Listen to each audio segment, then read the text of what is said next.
안녕하십니까? 안녕하십니까? 좋은 안식일입니다. 어린이 설교하는데 제가 막 땀이 나네요.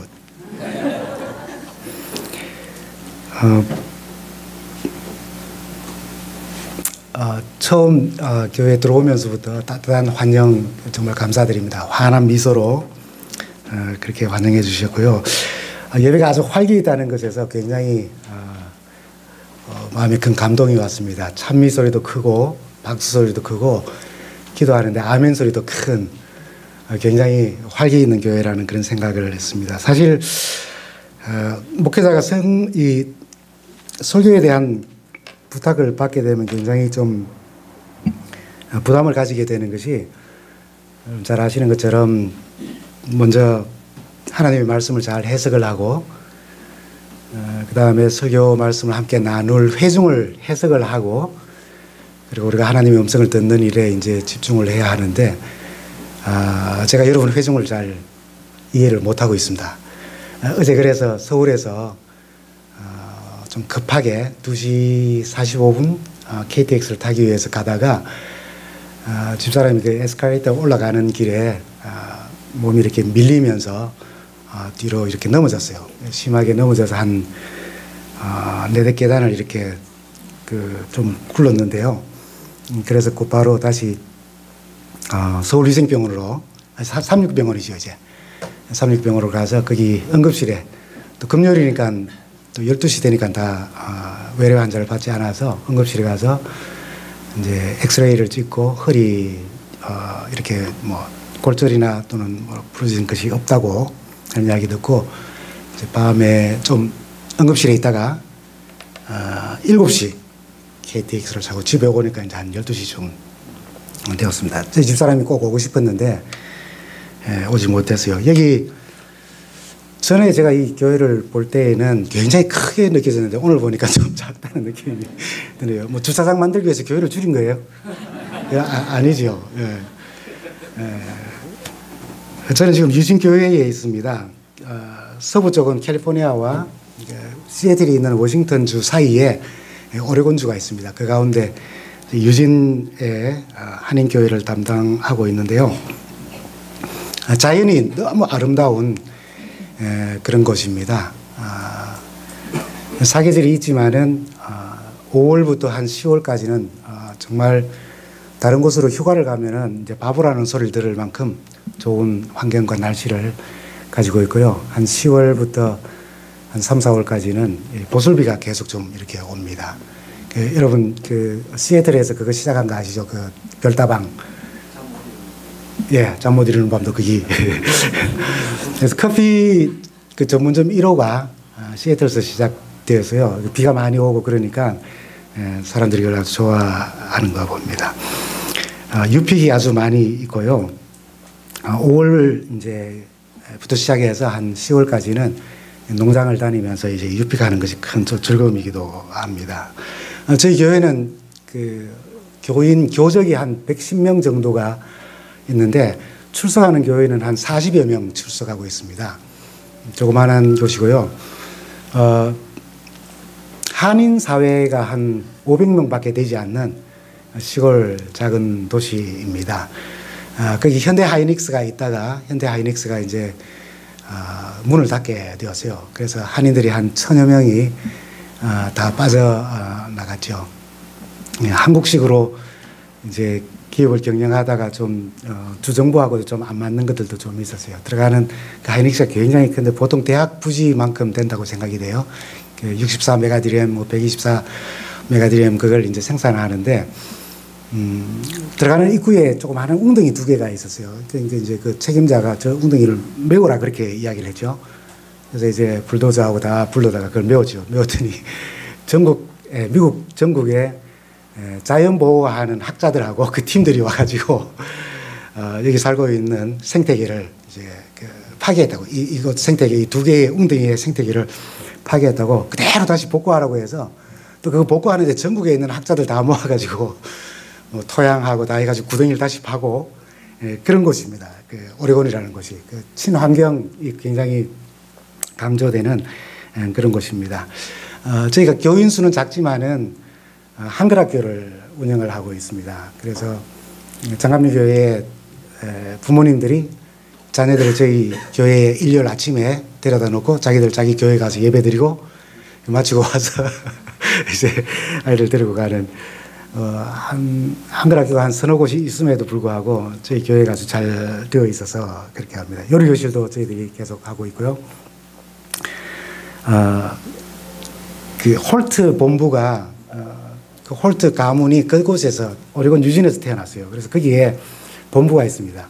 그래서 홀트 사업을 저희들이 1년에 한 번씩 돕는데, 먼저 입양되어 온 아이들이, 최근에 입양되어 오는 아이들이 어느 정도 자라서 10대쯤이 되어지면은 그 아이들이 미국 생활에 잘 정착하고 이렇게 지낼 수 있도록 먼저 들어온 아이들이 카운셀러가 되어서 그 홀트 본부에 옵니다. 그래서 일주일 동안 이제 그 뭡니까 훈련을 받고, 그리고 전국으로 4곳으로 이제 흩어져서 입양 들어온 아이들을 이렇게 카운셀링하면서 일주일을 보내는 일을 해요. 근데 그 일을 제가 일주일 동안 그 카운셀러들을 이제 먹이고, 그리고 한국 문화를 이제 알려주고 하는 그런 일들을 합니다. 그다음에 또 하나는 이제 미국에 홈리스들이 많이 있지 않습니까? 근데 그 홈리스들을 다 관리하기 힘든데, 특별히 유진 지역에 10대 홈리스들이 많다는 이야기를 저희가 듣게 되었어요.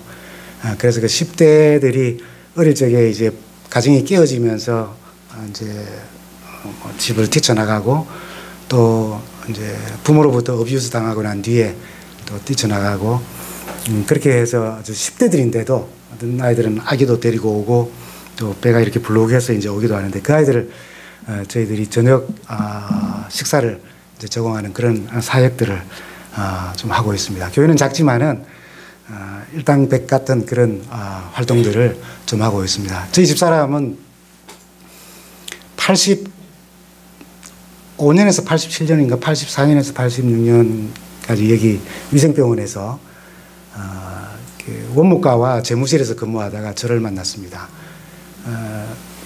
하루에 3번씩 요 맨 앞자리에 있을 때요, 오른쪽 맨 앞자리에서 기도를 드렸는데, 그 당시에 원목이신 목사님이 한 번 불러다가 뭔 그렇게 기도할 제목이 많아서 하루에 아침에 출근해서 일찍 와가지고 잠깐 들렀다가 가고, 점심 때 식사하면서 잠깐 들르고, 또 저녁에 집에 가기 전에 잠깐 들르는 그런 일이 이제 반복되어지니까 이제 불러다가 물었나 봐요. 뭘 위해서 그렇게 많이 기도하느냐고.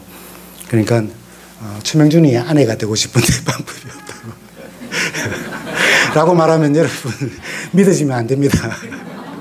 목사의 아내가 되고 싶다고 기도했대요. 그래서 저한테 그 이야기를 하기에 당신 미쳤냐고 그렇게 했습니다. 그렇게 해서 5주 만에 저희가 결혼했습니다. 매주 말 일요일마다 만나고, 제가 그때 울산에 있었는데 집사람이 한번 울산에 올라오면은 그 다음 주는 제가 부산에 내려와서 일요일마다 만나서 5번째 되는 일요일 날 제가 정신을 차려 보니까 제가 결혼식장에 서 있더라고요. 그래서 이렇게 결혼을 했습니다. 활동은 동네 교회에서 활동을 했지만은 결혼을 위해서 기도했던 교회라서 마음을 많이 이제 두고 있는 그런 교회입니다. 오늘 저는 구하는 사랑과 휘어잡힌 사랑이라는 그런 주제로 좀 말씀을 드리려고 합니다. 요한복음 3장 16절에 이렇게 말씀합니다. 하나님이 세상을 이처럼 사랑하사 독생자를 주셨으니 이는 그를 믿는 자마다 멸망치 않고 영생을 얻게 하려 하심이라. 오늘 본문 말씀입니다. 고린도후서 5장 14절입니다. 그리스도의 사랑이 우리를 강권하시는도다. 아마 나이 드신 우리 어르신들은 옛날에는 MV라고 했죠. MV.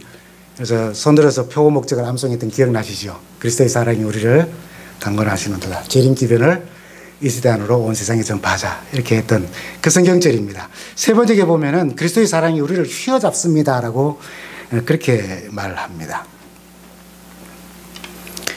한 소년이 어머니에게 생일 선물을 하려고 1년 동안 아주 용돈을 아끼고 모아서 이제 옷가게로 갔습니다. 저분에게 우리 어머님은 바지만 입는데 우리 어머니에게 생일 선물로 바지를 사고 싶다고 말하니까 저 어머니 당연히 물었지요. 사이즈가 얼마 되냐고. 어머니의 사이즈가 어떻게 되냐고. 그런 것을 숫자로 알 바가 없는 이 소년이 이렇게 대답을 합니다. She's perfect size. 우리 어머니 몸매는 완벽해요 라고 그렇게 이야기를 하는 것입니다. 어머니의 그 퍼펙트 사이즈가 얼마쯤 되는지 알 수 없었기 때문에 저는 중간쯤 사이즈를 이제 초등학교 다니는 아이를 낳은 엄마의 사이즈라고 생각하고 그게 퍼펙트 사이즈라고 생각하고 이제 옷을 골라줬어요. 선물을 받은 어머니 정말 기뻤습니다. 포장을 열어보니까 이게 허벅지도 들어가지 않을 바지를 가져온 겁니다. 나중에 입어보기로 하고 아이를 내어보내고 가게로 가서 제일 큰 사이즈로 이제 바꿔왔습니다. 그러나 그 기쁨은 하늘을 닿을 듯 했어요. 저 어머니, 그 어머니에게 이렇게 말했습니다. 자기가 처음으로 perfect이라고 하는 단어가 무엇을 의미하는지를 알 수 있었다고. 완전하다, 완벽하다고 하는 말이 무엇을 의미하는지를 알 수 있었다고. 여러분, 오로지 사랑으로 보고, 사랑으로 해석하고, 사랑의 세계에서만 이루어질 수 있는 표현 아니겠어요? 노아를 그 문제 많은 노아를 당대의 의인이라고 이야기했습니다. 오늘 우리를 그리스도 안에 새로운 피조물이며 또한 그리스도 안에서 우리를 의인이라고 여겨주시오. 그는 사랑으로 보고 사랑으로 해석하고 사랑의 세계에서만 이루어지는 표현입니다. 하나님이 그렇게 참 좋으신 분이세요. 그런 사랑으로 오늘 우리를 이렇게 봐주시는 것입니다. 기독교로 우리는 사랑의 종교라고 그렇게 이야기합니다. 좀 전에 우리가 읽었던 말씀에도 나왔죠. 사랑하지 않는 사람은 하나님을 알지 못합니다. 하나님은 사랑이시기 때문입니다 라고 말합니다. 우리는 사랑을 잘 모릅니다. 여러분 사랑 잘 아세요? 사랑에 대해서. 그래서 우리는 책으로도 사랑을 배우고 드라마 가운데서도 또 사랑을 배웁니다. 주인공들이 하는 행동을 보고 그런 일을 하죠. 제가 군대에 있을 때에 헌병대에 있었습니다. 정문 근무를 하는데 아침 첫 시간과 밤 늦은 중간 시간을 우리 헌병 고참들이 근무 쓰는 걸 굉장히 싫어합니다. 근데 우리 고참 한 분은 딱 7시 몇 분이 되면은 헌병 복장을 하고 정문에 이렇게 내려오는 겁니다. 잠깐 밖에서 이렇게 근무를 하고 그냥 그 시간이 할당된 2시간을 다 하지 않고 그 시간만 잠깐 딱 올라가는 겁니다. 왜 그러세요? 그렇게 했더니 이제 자문을 구하는 겁니다. 그 시간에 지나가는 아가씨가 하나 있는데 이 아가씨를 내가 너무 마음에 드니까 어떻게 하면 좋겠냐고 이야기를 해요. 그래서 막 옆에서 이렇게 말하세요 저렇게 말하세요 이야기하는데 용기를 가지고 이제 그 다음날 나갔습니다. 뭐 이야기한 게 머릿속에 있겠습니까? 아주 간단하게 이야기를 했어요. 오늘은 늦었네요. 지나가는 아가씨에게 자기 진심을 담아서 그냥 이야기를 하는 겁니다. 오늘은 늦었네요. 이러고 후다닥 들어왔어요. 그 사람도 후다닥 이제 그 여자분도 이제 후다닥 가고. 그 다음날 이제 내려올 것인가 말 것인가 이제 부끄럽기도 하고 하니까 그래서 어쨌든 내려왔습니다. 내려왔더니 지금은 그 책이 있는지 모르겠습니다. 샘터이죠, 샘터. 샘터를 이렇게 한 권을 그 아가씨가 이렇게 전해줬어요. 그 분이 내 몸 안에 들어와서 샘터를 읽었을 것 같습니까? 이렇게 하는 겁니다. 왜 그럴까요? 샘터를 읽으라고 책을 줬는데 이렇게 하고 있는 겁니다. 왜 그럴까요? 편지가 있을까봐. 혹시 무슨 편지가 있을까? 근데 끔의 한 장이 이렇게 떨어지면서, 끔의 한 개가 이렇게 떨어지면서 그 껍질 속에 이제 자기 주소, 자기 전화번호가 이렇게 적혀 있는 걸 봤어요. 제대하고 한 몇 개월 뒤에 저희 부대를 두 분이 찾아왔어요. 결혼한다고. 그런 사랑도 있습니다. 사랑하는 여자에게 아무리 이야기를 해도 말이 잘 먹혀 들어가지 않는데 비가 부슬부슬 오는데 4층 도서관에서 이제 비도 오고 날씨도 이러니까 커피 한잔 하시겠어요? 라고 하니까 너무 이제 자기를 따라다니면서 이렇게 하는 게 좀 뭐 돼서 아유 그러지요 했더니 막 쏜살같이 4층을 내려가서 1층에 있는 그 자판기에서 커피를 2잔을 뽑았습니다. 여러분 그 4층인가 5층 이하는 엘리베이터 설치 안 해도 되는 그 건축법 있지 않습니까? 그래서 대부분 대학이 그렇잖아요. 여러분 그동안 한 번도 자기 이야기에 귀담아 듣지 않던 여학생이 커피를 마시겠다고 하니까 얼마나 기분 좋았겠어요. 막 2칸씩 올라가는 거 있잖아요. 다리를 벌려가지고 이 커피 잔이 어떻게 됐겠어요? 흐르고 막 얼마나 뜨거웠겠습니까? 그걸 참고 와가지고 딱 앞에 서가지고 오다가 흐르면은 한 잔 만들려고 두 잔 가져왔어요 하면서 딱 해가지고 한 잔 해가지고 이렇게 줬다는 겁니다.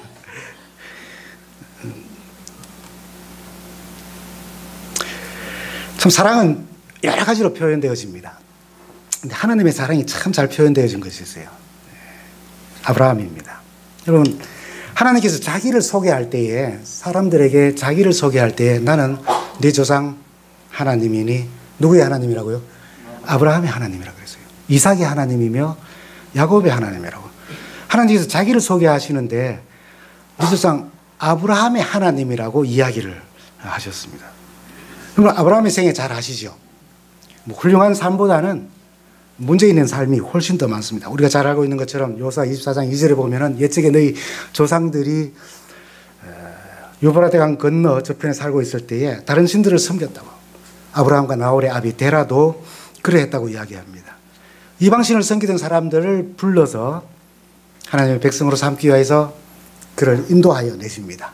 근데 데라가 아들 아브라함과 함께 하란에서 난 손자 롯과 아들 아브라함의 아내인 며느리 사례를 데리고 갈대아 우르에서 가나안으로 향하여 길을 떠나다가 하란에 이르러 거기에 자리 잡았다고 했어요.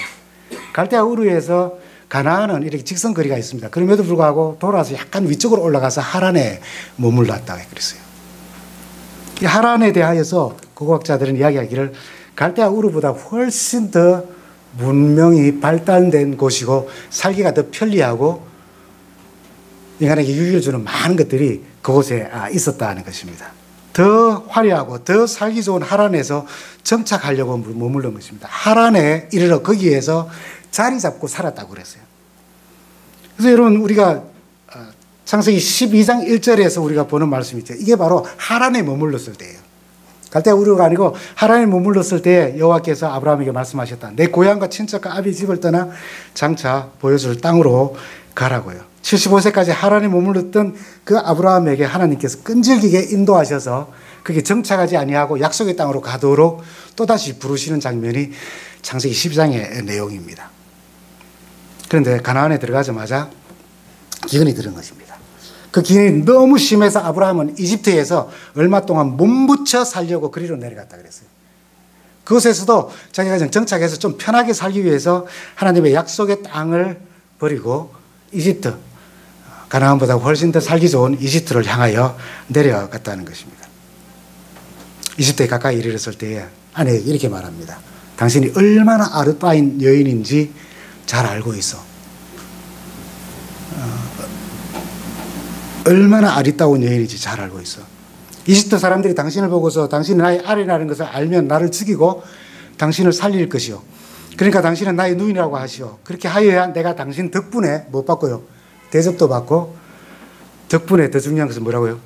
내 목숨도 부지할 수 있을 거요. 라고 그렇게 이야기를 합니다. 바로가 그를 그 여자 그 사리를 취하였다가 하나님께서 밤에 나타나시고 바로가 아브라함을 불러 묻자 이렇게 대답합니다. 이곳 사람들은 아무도 하나님을 두려워하지 않으니까 나의 아내를 빼앗으려고 할 때에는 사람들이 나를 죽일 것이라고 생각하였습니다. 그렇게 이야기합니다. 이런 남편과 사는 게 행복합니까? 내가 살겠다고 아내에게 부탁을 한 겁니다. 근데 이게 그냥 한 번 있었던 사건이 아닙니다. 처음에 우리가 이 아브라함이 나올 때부터 뭐 어떤 생각을 가졌는지를 이렇게 바로에게 설명하면서 이렇게 말합니다. 하나님이 나를 아버지 집에서 떠나서 여러 나라로 두루 다니게 하실 때에 내가 아내에게 부탁한 말이 있습니다. 우리가 어느 곳으로 가든지 사람들이 나를 두고서 묻거든 그대는 나를 오라버니라고 하시오. 이것이 그대가 내게 베풀 수 있는 은혜요 라고 말했습니다. 이 성서에 나오는 사건으로는 기록된 것은 한 번 하고 두 번이 있지만은 실제 아브라함은 나올 때부터 이런 마음을 가지고 있었다는 겁니다. 만약에 위기가 오거나 내가 생명을 잃을 수 있을 상황이 오면 당신은 뭐라고 말하라고요? 예, 이거는 다윗이 이 이방 나라에 있는 관습을 하나 그가 배워서 그대로 실천했습니다. 그게 뭡니까? 우리아를 전장의 맨 앞에 두고 어떻게 해요? 전쟁터에서 죽게 하는 것입니다. 그 다음에 그를 뭘로 영접했죠? 자기 아내로. 내가 만약에, 당신이 만약에 내 아내라면은 사람들이 나를 어떻게 하고요? 죽이고. 그러니까 나라도 살 수 있도록. 그게 나한테 은혜 베푸는 거라고 이야기하면서 이야기하는 겁니다. 이때 그가 많은 이제 재산을 이제 받게 됩니다. 이때 얻은 여자 중에 하나가 애굽 여인인 누구냐면은 하갈입니다. 이스마엘을 낳게 되지요. 이스마엘을 낳는 것도 여러분 잘 아시죠? 이스마엘 어떻게 낳았는지. 고기라도 좀 끄덕끄덕 해주시면 안 되겠습니까? 이렇게 좀, 예.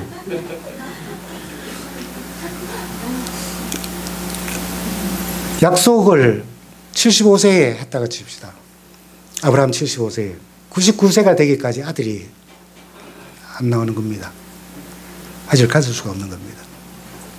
사례가 내 몸종 하갈을 데리고 들어가서 그 아들 낳으라고 그렇게 이야기할 때에 아브라함이 뭐라고 얘기했어요? 다시는 하나님 약속을 어기면서 그런 말을 하지 말라고. 하나님이 계신데 어떻게 해서 인간의 방법으로 아들을 낳으려고 하느냐고. 그렇게 했으면 얼마나 좋겠어요. 근데 그럴까 그러면서 쑥 데리고 자기 안방으로 들어가는 겁니다. 이런 거짓말이 여기서 끝나지 않았어요. 여러분 잘 아시는 그 다음 우리 창세기를 보면은 이 상황에 대해서 우리가 좀 생각해 볼 수 있는 것이 창세기 17장에 보면은 아브라함이 99세가 되어서 약속을 다시 받습니다. 할례를 통하여서 약속을 받고 18장 19절에 보면은 소돔과 고모라가 멸망당하는 상황이 기록되면서 하나님께서 그에게 다시 한번 내년 이맘때 아들을 낳을 것이라고 이야기를 하셨어요. 그리고 20장에 가서 이 사건이 납니다. 그러면은 지금 사라의 몸 안에 누가 있을 가능성이 있어요? 이삭을 품고 있을 가능성이 있다는 거예요. 사라의 몸 안에 이삭을 품고 있는 상황에서 아브라함이 뭐라고요? 내 누이라고 하고 나를 살고 내가 살고 당신은 뭐 그렇게 생각한 겁니다. 근데 왜 하나님께서 당신 자신을 우리에게 소개할 때에 나는 아브라함의 하나님이라고 소개를 하시느냐는 겁니다. 이런 아브라함의 하나님이라고. 어떻게 보면 성서의 인물 가운데 내가 누구누구의 하나님이다라고 말하기 가장 쉬운 사람 가운데 하나는 아마 욥일 겁니다. 완전한 자로서. 그죠? 얼마나 훌륭한 신앙의 삶을 그가 살았습니까? 나는 욥의 하나님이라고 하실 수 있는데도 불구하고 하나님 말씀하시기를 나는 아브라함의 하나님이라고 했습니다. 아브라함의 생애를 통하여서 우리가 보는 것은 아브라함이 자기 생애의 주인공이 아니라 아브라함을 결국 어디까지요? 모리아산까지 인도하시는 하나님이 아브라함의 생애의 주인공인 것입니다. 그가 어느 날 갑자기 모리아산에 그의 아들을 바치는 훌륭하고 위대한 믿음의 사람으로 변했다라고 하는 것이 아브라함의 이야기의 중심이 아니라 그런 아브라함을 기다리고 인내하고 때로는 야단치고 이끌고 밀고 당기면서 어디까지요? 모리아산까지 인도하시는 하나님이 아브라함의 생애의 주인공인 것입니다. 그 하나님이 오늘 우리를 그렇게 인도하고 계세요. 참 연약하고 힘든. 그래서 하나님은 자기 자신을 소개할 때 나는 아브라함의 하나님이라고 그렇게 이야기를 하는 것입니다. 그러면 이 아브라함의 삶을 통해서 나타난 하나님의 사랑이 이제는 구약시대에서는 한 제도를 통하여서 하나님의 사랑을 잘 표현하고 있습니다. 그래서 뭐냐면은 바로 성소입니다. 구약에 묘사된 하나님의 사랑은 성소에 나타나 있습니다. 죄인들이 죄를 용서받기 위해서 희생제물을 가져올 때에 희생제물을 가져오는 장면을 이야기하는 수많은 성경절들이 흠없는 암염소, 흠없는 양을 라고 표현하지 그 죄인에 대한 상태를 한마디도 이야기하지 않습니다. 다시 말하면은 죄에 대하여서 살피는 것이 아니라 또는 검사하는 것이 아니라 희생제물의 상태가 어떠한지를 그 제물이 그리스도를 예표하기에 적합한지를 살피는 겁니다. 구약의 성소제도를 통해서 나타난 하나님의 사랑은 죄인이 희생제물을 가져올 때에 이 죄인이 어떤 죄를 지었느냐라고 하는 것을 확인하는 것이 중요한 것이 아니라 그 죄인이 용서받기에 적합한 그리스도를 예표하는 희생제물을 제대로 가져왔는지를 살폈다는 거예요. 정말 엄청난 사랑 아닙니까? 죄인의 죄를 따지고 확인하고 살펴보는 것이 아니라 그 죄를 지고 갈 희생제물, 예수 그리스도로 상징된 그 희생제물이 온전한지를 살펴보는 것이었습니다. 신약에서는 여러분 잘 아시는 십자가 사랑입니다. 잘 아는 말씀입니다. 다시 한번 보면은 하나님이 세상을 이처럼 사랑하사 독생자를 주셨으니 이는 그를 믿는 자마다 멸망치 않고 영생을 얻게 하려 하심이라. 로마서 5장 8절에 사도 바울은 똑같은 이 내용의 말씀을 이렇게 표현합니다. 우리가 아직 죄인 되었을 때 그리스도께서 우리를 위하여 죽으심으로 하나님께서 우리에 대한 자기의 사랑을 확증하셨느니라. 여러분, 십자가상에 달려 계신 예수 그리스도께서 뭐라고 말씀하시는지를 한번 예수의 음성으로 한번 들어보십시오. 아버지, 저 사람들을 용서해 주십시오. 저 사람들은 자기네가 무슨 일을 하는지를 알지 못합니다. 그러나 그들은 제비를 뽑아서 예수의 옷을 나누어 가셨다. 죄를 묻지 않으셨습니다. 그냥 저 사람들 용서해 주십시오. 자기네가 무슨 일을 하는지 알지 못합니다 하였습니다. 죄를 묻지 아니하시고 그들이 무슨 일을 하는지 알지 못하니 용서해달라고 하시는 이 예수님은 구약 성소의 희생 제도 속에 나타난 그 성소에 나타난 희생 제도의 그 사랑을 그대로 표현하신 것입니다. 어떤 어머니가 남편이 세상을 떠나서 어려운 살림에 딸을 잘 키웠는데 딸이 공부에는 취미가 없고 나쁜 친구들과 어울려 다니다가 객길로 가기 시작을 했어요. 결국 딸이 가출을 하고 대도시로 나갔는데 몸을 파는 곳에 딸이 있다는 소식을 친구들을 통해서 듣는 것입니다. 소식을 들은 어머니가 견딜 수가 없었죠. 그래서 아이를 찾으러 나섭니다. 딸이 살고 있다는 동네를 이제 수소문 하다가 그곳을 찾아서 이제 전단지를 만들었습니다. 우리가 말하는 전단지를 만들었어요. 그리고 그 전단지에 사진을 넣었습니다. 어머니의 사진이었습니다. 자기 자신의 사진을 넣고 밑에 문구를 쓰기를 잃어버린 어머니를 찾습니다. 그리고 어머니의 전화번호를 거기에 넣었습니다. 딸의 사진을 붙인다면은 동네에 그 딸을 아는 사람들이 가출했음을 알게 될 것이고 딸이 그 사진을 보는 순간 얼마나 창피할까 하는 생각을 가진 것입니다. 자신이 딸의 죄를 짊어진 것입니다. 딸이 가출한 것이 아니라 자기가 가출한 못된 엄마가 된 것입니다. 십자가에서 일어난 일입니다. 사도 바울은 이 하나님의 사랑을 이렇게 묘사합니다. 누가 우리를 그리스도의 사랑에서 끊을 수 있겠습니까? 환난입니까? 공고입니까? 박해입니까? 굶주림입니까? 헐벗음입니까? 위협입니까? 또는 칼입니까? 성경에 기록된 바 우리는 종일 주님을 위하여 죽임을 당합니다. 우리는 도살당할 양과 같이 여김을 받았습니다. 한 것과 같습니다. 그러나 우리는 이 모든 일에 우리를 사랑하여 주신 그분을 힘입어 이기고도 남습니다. 나는 확신합니다. 죽음도 삶도 천사들도 권세자들도 현재 일도 장래 일도 능력도 높음도 깊음도 그 밖에 어떤 피조물도 우리를 우리 주 예수 그리스도의 안에 있는 하나님의 사랑에서 끊을 수가 없다고요. 이 사랑의 힘이 얼마나 큰지 고린도서 5장 14절에는 그리스도의 사랑이 우리를 휘어잡습니다라고 그렇게 이야기를 합니다. 사도 바울은 이 자신을 휘어잡는 사랑 때문에 사랑을 받은 상태에서 머물러 있지 않았어요. 그 사랑을 제게 계속 주십시오라고 하는 것으로 구하는 사랑으로 머물러 있지 않고 자신을 휘어잡는 사랑 속에 삶이 바뀌었습니다. 생명을 아끼지 않아요. 죽음을 두려워하지 않았습니다. 하나님의 사랑과 복음을 나누는 일에 멈추지 않고 더 많은 나라에 더 많은 사람들에게 더 많은 인종들을 향하여 복음을 전하기 위해서 그는 나갔어요. 물론 흔히 우리는 구하는 사랑이 많이 익숙해 있습니다. 그렇죠? 다시 한 번 더 부탁드립니다. 고개라도 좀 한번.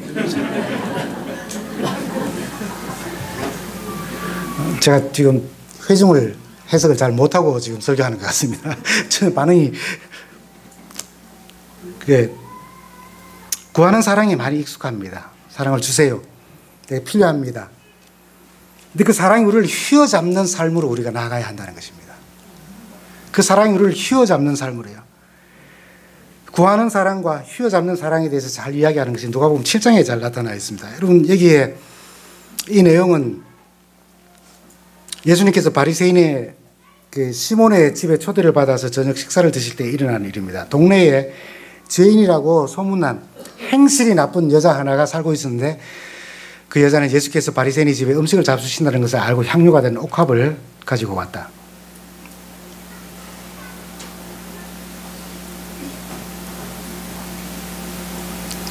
품행이 나쁘다고, 행실이 나쁘다고 소문이 난 여자 하나가 바리새인의 집에 들어왔습니다.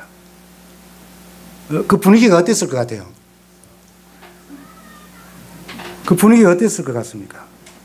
그럼 우리는 이 장면을 굉장히 아름다운 장면이라고 이야기를 합니다. 예수 뒤에 와서 발치에 서서 울며 눈물로 그 발을 적시고 머리카락으로 닦고 향유옥합을 붓고 난 뒤에요, 그의 발에 입맞춤을 향유를 부어드렸다. 어떤 분이 바리새인을 묘사할 때에 머리에 피가 마르지 않는 사람들이라 그랬어요. 우리가 어릴 적에 그런 이야기, 어른들이 하는 이야기 들었어요. 머리에 피도 안 마른 것이. 그게 무슨 뜻입니까? 예? 예, 어리다는 뜻이죠. 근데 이건 좀 다릅니다.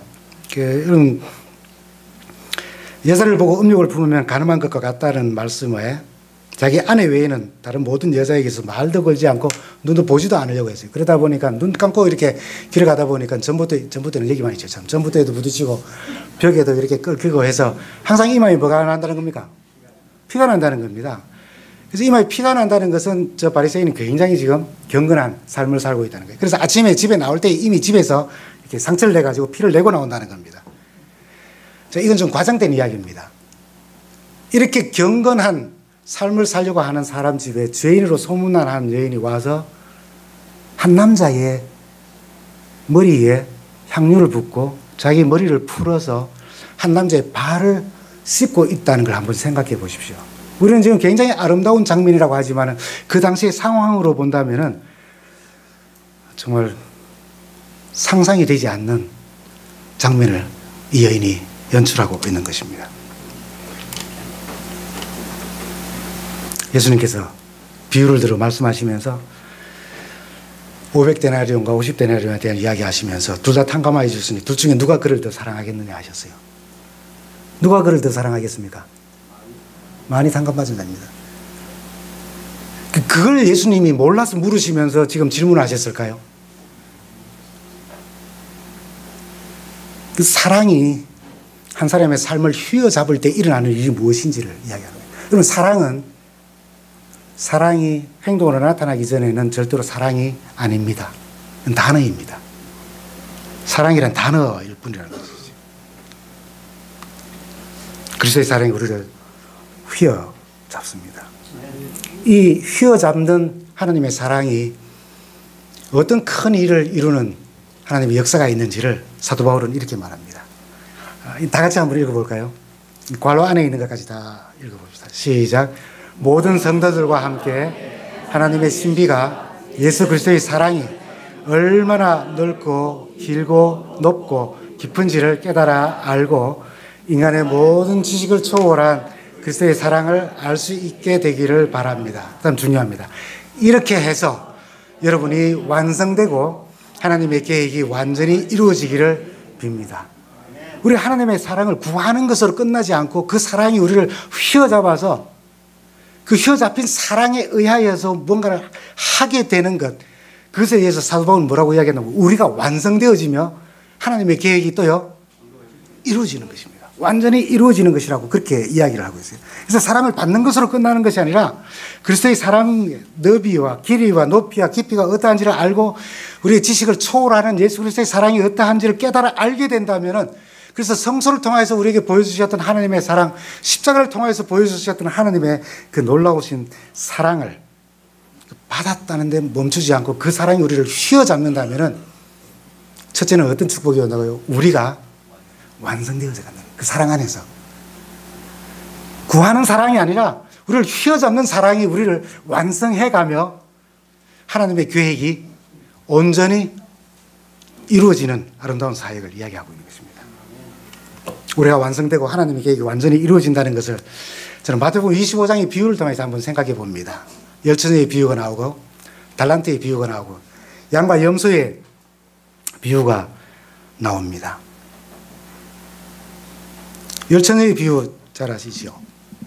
마지막 때 우리가 진정으로 회복되어야 할 하나님의 사랑을 갈망하고 체험한다면, 그렇게 해서 하나님의 사랑이 우리의 삶을 휘어잡는다면 우리가 완성되고 하나님의 계획이 완전히 이루어지기 위하여서 다 피곤하고 졸며 잔다 할지라도 자기 자신을 위한 준비를 소홀히 하지 않는 것입니다. 5달란트와 2달란트 받은 사람들처럼 내가 5달란트가 여기 있습니다, 2달란트가 여기 있습니다 라고 이야기를 합니다. 여러분, 이 특별히 그냥 말씀드리는데요. 5달란트, 달란트 비유에서 2달란트 받은 사람이 그 비유에서 나올 필요가 있습니까? 5달란트 받은 사람에게도 착하고 충성된 종아, 2달란트 받은 사람에게도 2달란트를 남기니까 착하고 충성된 종아 있어요. 그래서 이 비유에서는 5달란트와 1달란트만 나와도 됩니다. 근데 여러분, 지금 내가 5달란트 받았다고 생각되는 분 손 한번 들어보십시오. 안 들을 줄 알고 있었습니다. 1달란트 받았다는 생각하는 사람 손 한번 들어보십시오. 이거 안 들을 줄 알았습니다. 2달란트. 애매한 겁니다. 5달란트도 아니고 1달란트도 아닌 2달란트 받았다고 생각되는 분. 예, 몇 분 좀 들어주십시오. 정말, 예. 이 비유는 2달란트를 받은 사람을 위한 비유입니다. 5달란트는 어차피 많이 받았기 때문에 자기가 최선을 다해서 충성하고 봉사합니다. 1달란트는 그냥, 2달란트가 그 사이에서 내가 5달란트처럼 일할 것인가 1달란트처럼 살아갈 것인가를 이야기하는 거예요. 우리 모두를 위한 비유입니다. 이 비유를 들으면서 난 5달란트 가져서 이렇게 생각하는 분 계셨어요? 이때는 끄떡끄떡 안 하셔도 됩니다.